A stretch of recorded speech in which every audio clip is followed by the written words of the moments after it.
ये मूवी एक सच्ची कहानी पर बनी है जिसमें एक रग्बी टीम जो एक टूर्नामेंट से वापस आ रही है और अंदीज की पहाड़ियों में इनका प्लेन क्रैश हो जाता है और ये कैसे बर्फ़ की पहाड़ियों में सरवाइव करते हैं जहां मीलों दूर सिर्फ बर्फ़ की सफ़ेद चादर के सिवा और कुछ नहीं दिखता। ये कहानी आपको ज़िंदगी जीने और हार ना मानने का ऐसा सबक सिखाती है जिसे चाहो भी तो भूल नहीं पाओगे, और कई ऐसे सवाल छोड़ जाती है कि आप सोच में पड़ जाओगे कि कोई इंसान जिंदा रहने और सरवाइव करने के लिए क्या मुर्दा इंसानों को भी खा सकता है। कहानी की शुरुआत होती है और कार्लितो पायस जो कि उसी रग्बी टीम का मेंबर था और उस हादसे का सर्वाइवर भी, और वो बताता है कि इन 20 सालों में बहुत से लोग मेरे पास आए और कहा आप बहुत अजीम हो क्योंकि हम आपकी जगह होते तो मर जाते। और मैं अगर आपको सच बताऊं तो ये बात मुझे बहुत बचकाना लगती है। आप कैसे अज्यूम कर सकते हैं जब तक आप खुद उस जगह उस सिचुएशन को नहीं देखते। जहाँ तक मेरी बात है, मुझे अंदीज की पहाड़ियों में खुदा के वजूद का एहसास हुआ। मुझे गलत मत समझना, ये वो खुदा नहीं जिसे हम किताबों या स्कूल में पढ़ते हैं। ये खुदा कुछ और ही था जिससे मैं रूबरू हुआ। और फिर कार्लितो पायस 20 साल पहले उनके प्लेन क्रैश का किस्सा बताने लग जाता है कि 13 अक्टूबर 1972 को स्टेला मैरिस की all Christian rugby team match खेलने के लिए चिली जा रही थी और अंदीज की पहाड़ियों को क्रॉस कर रही थी जो कि पूरी दुनिया का सबसे बड़ा माउंटेन रेंज एरिया है। तभी जहाज को एक झटका लगता है और सब अलर्ट हो जाते हैं, लेकिन उसके बाद तो जैसे झटकों की बारिश शुरू हो जाती है। एक के बाद एक कई झटके जहाज को लगते हैं जिसके बाद जहाज पायलट से आउट ऑफ कंट्रोल हो जाता है और फिर एक पहाड़ी से जहाज का एक पर टकराकर टूट जाता है, जिसके बाद जहाज एक और पहाड़ी से टकराता है और जहाज के दो हिस्से हो जाते हैं और पिछला हिस्सा यानी टेल साइड टूट के अलग हो जाती है और 7 पैसेंजर्स भी हवा में उड़ जाते हैं, जो कि अब ऑब्वियस सी बात है उनका अब बचना नामुमकिन है। और जहाज का अगला हिस्सा पहाड़ी के सरफेस से रेंगता हुआ एक चट्टान से सीधा टकरा जाता है और एक जोरदार इम्पैक्ट पड़ता है जिससे जहाज की सारी सीट्स उखड़ जाती हैं और बहुत सारे लोग शदीद जख्मी हो जाते हैं। और फिर हम देखते हैं कि जो लोग होश में होते हैं और ठीक होते हैं वो जख्मियों की मदद करते हैं, क्योंकि क्रैश की वजह से किसी का सर फट चुका है तो किसी का पाँव कट चुका है और सब एक हादसे के सदमे में होते हैं। और अंतोनियो और कनीसा जो मामूली चोटें खाकर इस हादसे में बच चुके हैं वो कॉकपिट में पायलट्स के पास आते हैं और देखते हैं कि एक पायलट की मौके पे मौत हो चुकी है और दूसरा पायलट शदीद जख्मी है और अपनी जिंदगी की आखिरी सांसें ले रहा है। अंतोनियो और कनीसा पायलट की मदद से कंट्रोल रूम से राब्ता करने की कोशिश करते हैं, लेकिन कोई कांटेक्ट नहीं होता क्योंकि रेडियो की बैटरी जहाज के टेल वाले हिस्से में थी। अब वो हिस्सा ही जहाज से अलग होकर पीछे गिर गया है तो कांटेक्ट कैसे होगा। और जो पायलट अपनी आखिरी सांसें ले रहा था वो भी मर जाता है और वो मायूस होकर बाहर आते हैं और देखते हैं कि 4 लोग और मर चुके हैं। और फिर वहाँ रात होनी शुरू हो जाती है और साथ ही साथ सर्दी भी बढ़ने लग जाती है। इन्हें यकीन तो है इन्हें रेस्क्यू करने कोई टीम जरूर आएगी, क्योंकि एक प्लेन क्रैश कोई छोटा हादसा तो नहीं होता। और फिर इनमें से एक आदमी इनको आइडिया देता है कि कोई भी टीम इन्हें रात में रेस्क्यू नहीं कर पाएगी तो सुबह तक का वेट तो करना ही पड़ेगा, तो क्यों ना हम जहाज की सीट का कपड़ा उतार के उसको एज अ ब्लैंकेट यूज कर लें और ये रात किसी तरह गुजारें। सब लोग इसकी बात मान लेते हैं और सीट के कपड़ों को उतार देते हैं। अब रात हो चुकी है, टेम्परेचर -40 तक जा पहुंचा है और इनमें से जो काफी जख्मी हैं वो दर्द से चिल्ला रहे हैं और साथ ही साथ इतनी शदीद ठंड को बर्दाश्त भी कर रहे हैं। खैर किसी तरह ये लोग रात गुजार लेते हैं और सुबह हो जाती है और ये जहाज में सब डेड बॉडीज को एक एक करके बाहर ले जाते हैं, जिसमें से एक औरत की भी डेड बॉडी होती है। और ये सब लोग अफसोस करते हैं क्योंकि ये सब लोग किसी न किसी तरह इनके अपने थे। फिर ये लोग सारे लगेज और प्लेन में जितनी भी खाने पीने की चीजें होती हैं इनको इकट्ठा करते हैं और इनके पास खाने पीने को कुछ ज्यादा नहीं होता, लेकिन सिगरेट्स का स्टॉक काफी होता है। और ये सब लोग डिसाइड करते हैं कि सारे राशन को इक्वली डिवाइड करेंगे सब में, ताकि ज्यादा से ज्यादा दिन सरवाइव कर सकें,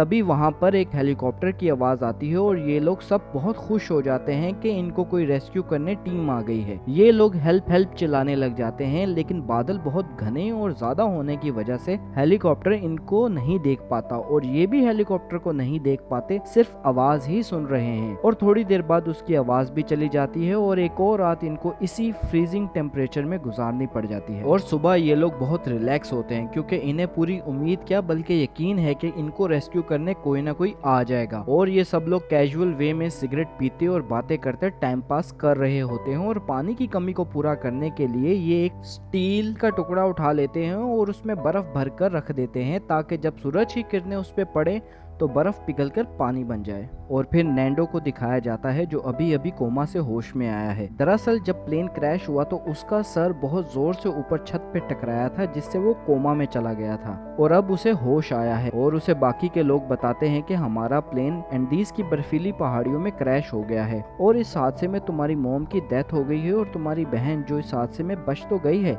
लेकिन शदीद जख्मी है और उसे तुम्हारे साथ की जरूरत है। वो फौरन से उठकर अपनी बहन के पास जाता है और उसे तसल्ली देता है, फिक्र मत करो, अब मैं उठ गया हूँ, तुम सिर्फ आराम करो, रेस्क्यू टीम आने वाली होगी, तुम बच जाओगी। यहाँ जितने भी लोग बच गए हैं काफी परेशान हैं, आगे क्या होगा किसी को नहीं पता, यहाँ से कैसे निकलेंगे यही टेंशन इनको खाए जा रही है। तभी इनको एक रेस्क्यू प्लेन की आवाज़ आती है और ये लोग बहुत खुश हो जाते हैं क्योंकि वो प्लेन इनके ऊपर से घूम कर गया होता है, तो वो समझते हैं कि प्लेन ने इन्हें देख लिया है और अब रेस्क्यू हेलीकॉप्टर सुबह तक जरूर आएंगे। तो फिर वहाँ एक खुशी का माहौल बन जाता है। तो रात को सोने से पहले ये लोग अपना सारा राशन खत्म कर लेते हैं जो ज्यादा कुछ नहीं होता, सिर्फ कुछ चॉकलेट्स ही होती हैं और वो सब खा जाते हैं क्योंकि इन्हें यकीन है सुबह तक ये सब रेस्क्यू कर लिए जाएंगे। और फिर सुबह होती है, ये सब लोग हेलीकॉप्टर के इंतजार में बाहर बैठ जाते हैं और वेट करने लग जाते हैं। वक्त गुजरता जाता है लेकिन कोई नहीं आता और फिर शाम हो जाती है। तो अंतोनियो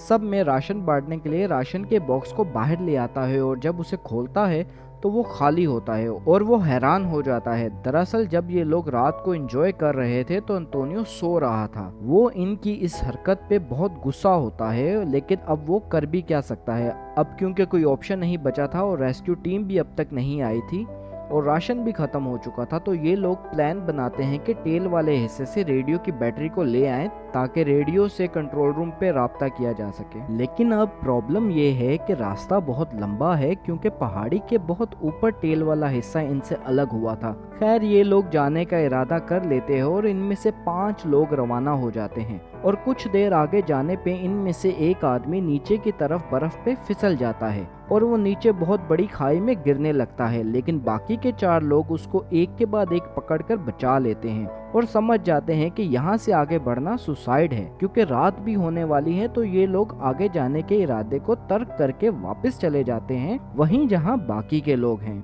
और एक और रात उसी ठंड में कपकपाते हुए प्लेन के बचे हुए हिस्से में गुजारते हैं। सुबह अंतोनियो रेडियो पे सुनता है कि गवर्नमेंट ने इनकी खोज को बंद कर दिया है और ये कह के केस क्लोज कर दिया है कि शायद कोई सर्वाइवर नहीं बचा। ये सुनकर मानो जैसे इन सब के पैरों तले जमीन निकल गई। ये लोग बहुत नडाल और परेशान हो गए कि अब क्या करें, ना राशन है ना अब किसी रेस्क्यू टीम के आने की उम्मीद।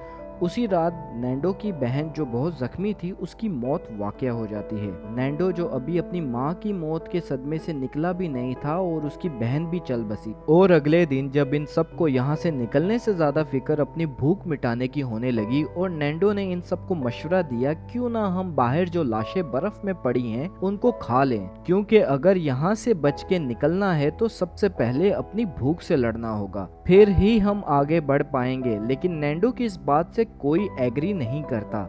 लेकिन तभी एक रॉबर्ट कवाली नामी लड़का कहता है जब मैं भूख से मर जाऊं तो तुम सब मेरा गोश्त खा लेना और जिंदा रहना, और अगर तुम लोगों ने ऐसा ना किया तो मैं भूत बनकर आऊंगा और तुम सबको सताऊंगा। और इसकी ये बात सुनकर सब हंसते हैं, लेकिन आहिस्ता आहिस्ता सभी यही बात दोहराते हैं कि मरने के बाद तुम सब मेरा गोश्त खा लेना और जिंदा रहना। और अगली सुबह ये सब लोग बाहर जाते हैं और उन लाशों को देखते हैं, लेकिन इनका दिल नहीं मानता कि वो एक दूसरे इंसान की डेड बॉडी का गोश्त खाएं। ये सब करना इनके लिए बहुत मुश्किल था और ये सब कहते हैं कि हमें ऐसा बिल्कुल नहीं करना चाहिए, इससे हम इंसान नहीं रहेंगे। लेकिन इंसान हर चीज पर काबू पा लेता है सिवाय अपनी भूख के, और ये तो पिछले 10 दिन से भूखे थे।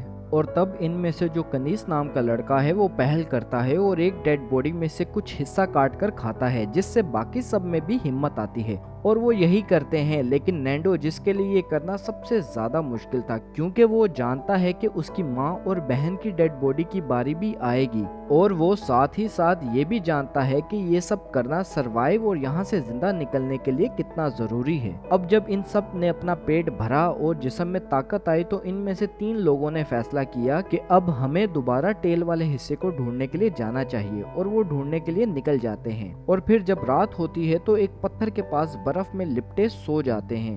सुबह इनमें से एक कहता है, क्या हम अब भी जिंदा हैं? तो बाकी 2 जवाब देते हैं, हाँ हम अब भी जिंदा हैं। और ये अपना सफर आगे बढ़ाते हैं और थोड़े से फासले पे इनको जहाज से गिरा कुछ सामान और मरे हुए लोगों की लाशें मिलती हैं। तो ये सामान इकट्ठा करते हैं, जिनमें से एक बैग में इनको कुछ चॉकलेट्स मिलती हैं, जिसे देख के ये बहुत खुश हो जाते हैं। और फिर वहाँ शाम होनी शुरू हो जाती है, और अगर ये लोग एक और रात बाहर इस ठंड में गुजारते हैं तो इनका मरना समझो तय है। तो वो वापस लौट आते हैं जहाँ बाकी लोग हैं, और वापस लौट कर वो बाकी लोगों के साथ एक प्लान बनाते हैं कि जाना तो दोबारा पड़ेगा ही, और जहाज के दूसरे हिस्से को भी ढूंढना होगा किसी भी सूरत में। लेकिन अब जो भी जाएगा वो बहुत ज्यादा गर्म कपड़े पहनकर और खाना साथ लेकर ही जाएगा, ताकि ज्यादा से ज्यादा सफर तय कर पाए। और साथ ही साथ ये लोग जहाज का वो सामान जो इनके काम का नहीं है, वो इसे जलाकर आग भी लगाते हैं, जिनमें ये अपने डॉलर्स भी जलाते हैं। और फिर कार्लितो पाइज इनको बताता है कि मुझे यहाँ खुदा की मौजूदगी का एहसास होता है, अगर वो ना होता तो हम कब के मर चुके होते। और अब देखो हम डॉलर्स जला रहे हैं। जिंदगी की अहमियत तो अब हमें पता चली है। और रात को जब ये सब लोग सो रहे होते हैं तो अचानक से जहाज का हिस्सा जिसमें ये सब लोग किसी तरह सरवाइव कर रहे हैं, जोर जोर से पूरा हिलने लग जाता है। तो ये सब लोग उठ जाते हैं और इन्हें लगता है शायद इनकी तरफ कोई बड़ी सी चीज आ रही है। और जब ये लोग बाहर देखते हैं तो ऊपर एक बर्फ की चोटी स्लाइड कर गई है और एक जोरदार तूफान की शक्ल में इनकी तरफ बढ़ रही है। ये लोग जहाज के अंदर ही रहते हैं और वो तूफान जहाज से टकरा जाता है और जहाज पूरी तरह बर्फ में दफन हो जाता है। ये लोग कई दिन बर्फ में दबे रहते हैं और फिर हिम्मत करके बर्फ को आहिस्ता आहिस्ता हटाकर बाहर निकल आते हैं। और बाहर आकर कार्लितो बर्फ पे बैठा कहता है, खुदा हम पर कुछ ज्यादा ही मेहरबान है। आज कितने दिनों बाद सूरज निकला है और अब मुझे लगता है कि अब हम सब बच जाएंगे।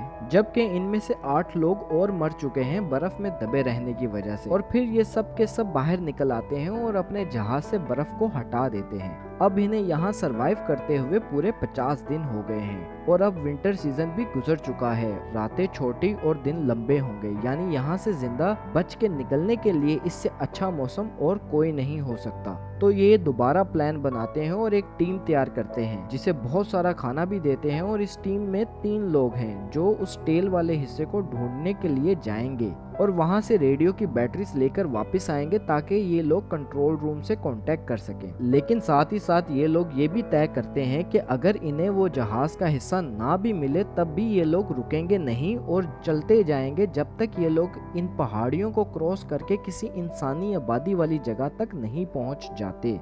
और ये 3 लोग यहाँ से निकल जाते हैं और फिर ये तीनों वो प्लेन की टेल वाले हिस्से को ढूंढ लेते हैं, जो इनसे ज्यादा दूर नहीं था बल्कि 3 घंटे की दूरी पर ही इन्हें मिल गया था। खैर वहाँ पे इन्हें कुछ सामान मिलता है जिसमें कुछ चॉकलेट्स होती हैं, जिसे देख के ये काफी खुश हो जाते हैं और इन्हें बैटरीज भी मिल जाती हैं। और वो बैटरी बाहर निकालते हैं, लेकिन वो बहुत भारी होती हैं, जिसे यहाँ से उठाकर वापस लेकर जाना बहुत ही मुश्किल था। तो ये लोग वापस आते हैं और इधर जो रेडियो का काम जानता है और बैटरीज को रेडियो से कनेक्ट करके रेडियो को ऑन कर सकता है, उसे साथ उधर ले जाते हैं। वो बहुत कोशिश करता है लेकिन रेडियो रिपेयर नहीं कर पाता। अब नैंडो इन्हें कहता है हमें आगे चलते रहना चाहिए और ये बर्फ की ऊंची चट्टानों को पार करना चाहिए, लेकिन इसकी बात कोई नहीं मानता और ये चारों वापस वहीं जाने का फैसला करते हैं जहाँ बाकी के इनके साथी हैं। और जब ये लोग वापस आ रहे होते हैं तो वहाँ तूफान भी आता है, लेकिन ये चारों सही सलामत वापस पहुंच जाते हैं। लेकिन नैंडो अब भी हार मानने वाला नहीं था। वो किसी भी कीमत पर यहाँ से जिंदा निकलना चाहता है, तो वो स्लीपिंग बैग्स बनाता है। और जब इन्हें यहाँ पर पूरे 61 दिन हो जाते हैं तो नैंडो कनीसा और अंतोनियो को यहाँ से निकलने के लिए दोबारा कहता है और ये दोनों भी नैंडो के साथ जाने के लिए तैयार हो जाते हैं। और जब ये लोग यहाँ से जा रहे होते हैं तो इनके पास कार्लितो आता है और इन्हें कहता है तुम लोग फिक्र मत करो, मैंने रात को अपने सपने में देखा है कि तुम लोग हरी सब्ज वादियों तक पहुँच चुके हो। और फिर ये लोग वहाँ से निकल जाते हैं और पूरे 2 दिन का लंबा सफर तय करके ये तीनों एक ऊंचे पर्वत पे पहुँच जाते हैं। और जब ये अपने चारों तरफ देखते हैं तो चारों तरफ सिर्फ बर्फ के बड़े बड़े पहाड़ों के सिवा और कुछ नहीं होता। ये देखकर इनके हौसले पस्त और हिम्मत टूट जाती है। कनीसा तो वहीं बर्फ पे लेट जाता है और कहता है कि अब हम सब मर जाएंगे, हम इस जगह से नहीं निकल सकते।